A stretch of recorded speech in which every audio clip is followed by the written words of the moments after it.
Poi i tedeschi hanno legato la vicina alla moto e lei è loro corsa dietro fino a quando le è scoppiato il cuore. Nemmeno si asciuga più le lacrime. In guerra l'uomo ha da temere l'uomo. Chi ti è vicino e chi ti è estraneo. Parli di giorno, ti sentono gli uscieri parlare di notte. Ti sentono i topi. La mamma ci ha insegnato a pregare. Senza Dio, persino un verme ti divora vivo. Il 9 maggio è la nostra festa, è l'occasione per bere con un sciasco un bicchierino, per piangere un po' assieme, lacrime amare da inghiottire, insomma. Da quando aveva 10 anni lui aveva fatto le veci del padre, del fratello in famiglia. Io alla fine della guerra avevo 16 anni, sono andato a lavorare in una fabbrica di cemento. Dovevo aiutare mia madre. Spostavamo dei sacchi di cemento da 50 kg, ci caricavamo sui camion sabbia, ghiaia e tondini. Ma io volevo studiare. All'aratro e all'arpice si aggiogava la vacca, che urlava per la fatica di quel lavoro e per il mangiare. Cosa mangiavamo? Ci abbuffavamo di ghiande, raccoglievamo le pigne dalla foresta, ma non riuscivamo a sognare. No, scusate, ma non rinunciavo a sognare. Durante tutta la guerra il mio sogno era stato di finire la scuola e di diventare insegnante. L'ultimo giorno di guerra c'era un bel tepore, la mamma e io eravamo nel campo, è arrivato un miliziano a cavallo di gran carriera. Vittorio, i tedeschi hanno firmato la capitolazione. Ha attraversato al galoppo i campi, gridando a squarciagola a tutti, vittoria, vittoria. La gente raggiungeva di corsa il villaggio, urlavano, piangevano, imprecavano, più che altro piangevano. Ma già il giorno dopo abbiamo cominciato a pensare ad altro, come tirare avanti. Nelle case non c'era niente, né i granai né il vento, tazze arrangiate dalle scatole di conserva, rimaste vuote dopo i tedeschi, candele che riutilizzavano i bossoli sparati. Il sapore del sale in quegli anni di guerra. Ce l'eravamo dimenticati. Camminavamo e ci sentivamo le ossa molli. Battendo e ritirati i tedeschi avevano caricato su un cassone il nostro maiale e acchiappato le nostre ultime galline. Ma prima i partigiani si erano portati via la vacca. Mamma non voleva mollarla e così un partigiano ha sparato una raffica in aria contro il tetto.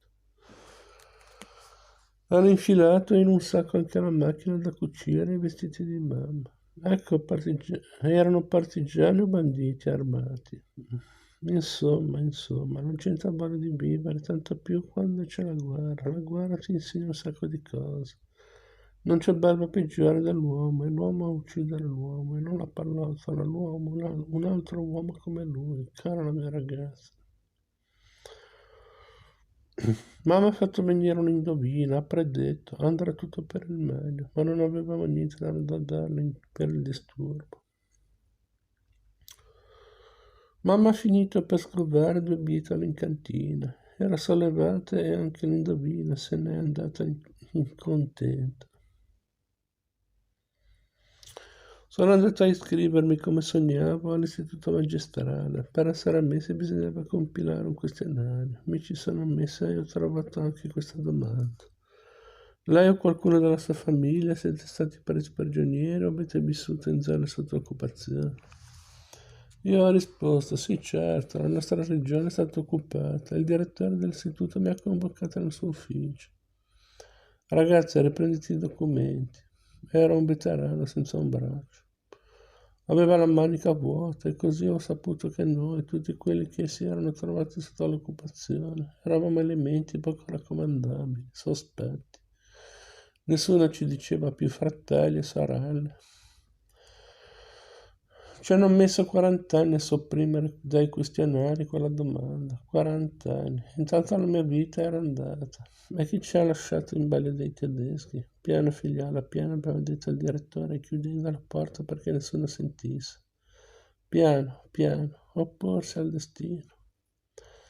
Lo stesso che tagliare l'acqua col falcetto. Saskia invece ha cercato di farsi ammettere alla scuola militare. Ha scritto nel questionario che la sua famiglia era stata sotto l'occupazione tedesca e che il padre era sparito senza lasciare traccia. Non l'ho subito escluso, tace. Non le fa niente se parlo anche di me dalla mia vita. Abbiamo avuto tutti la stessa vita, però ecco, non è che poi mi mettono al fresco per quello che dico. Esiste ancora il potere sovietico o è scomparso del tutto? Le disgrazie mi hanno fatto dimenticare le cose buone di quando eravamo giovani e innamorati. Mi sono molto divertita anch'io al matrimonio di Shaska. Come l'amava la Salizka. L'aveva corteggiata a lungo, lei si faceva desiderare. A Minsk le aveva comprato un velo da sposa bianco, l'ha fatta entrare nella baracca portandosela sulle braccia. È una nostra vecchia usanza. Lo sposo porta la sposa tra le braccia come fosse un bambino per non farsi accorgere dello spirito della casa. Il domovoce non ama gli strani, li scaccia. È lui il padrone della casa. Bisogna piacerli. Fa un gesto noncurante. Ormai nessuno crede più a niente, né allo spirito della casa né al comunismo. La gente non ha più fede. Beh, forse crede ancora nell'amore. Bacio, bacio, gridavamo al pranzo di Shaska. Ma come si beveva a quei tempi? Una bottiglia per tutta la tavolata, per 10 persone. Adesso devi calcolare la bottiglia a testa per far sposare un figlio o una figlia, devi venderti la vacca. Lui l'amava, la piccola Lisa, ma l'amore non si comanda, non puoi ripigliarlo per le orecchie. Insomma, lei era vagabonda come una gatta. Cresciuti i figli l'ha mollato del tutto. Senza avvertire, io ho cercato di consigliarlo. Shaska, trovati una brava donna, andrà a finire che ti attacchi alla bottiglia. Me ne verso solo un bicchierino, guardo un po' di pattinaggio artistico e poi mi metto a letto. Ma a dormire da solo non si riscalda neanche la coperta. E da solo anche il paradiso ti viene a noia. Comunque bevevano senza esagerare, non si riduceva come certi altri. Qui da noi al villaggio ce n'è uno che beve di tutto. Acqua di colonia e garofano, lozioni di dopobarba e per i capelli, alcol denaturato e detersivi liquidi. Eppure è ancora vivo, con quello che costa adesso una bottiglia di vodka.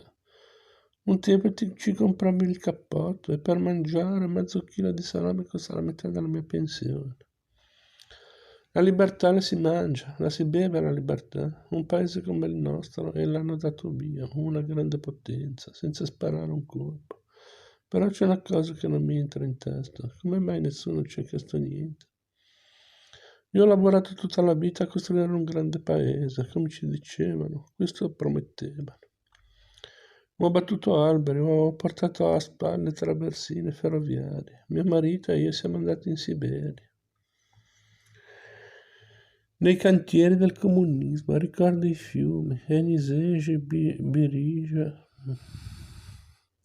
Mana. Costruivamo la tratta ferroviaria a Baccano da Josette. Ci avevano trasportati laggiù su dei vagoni merci, 2 file di tavolacce a castello senza materassi né lenzuola come cuscino al proprio pugno. Nel pavimento un foro e per il bisogno grosso un secchio schermato quando serviva reggendo un drappo.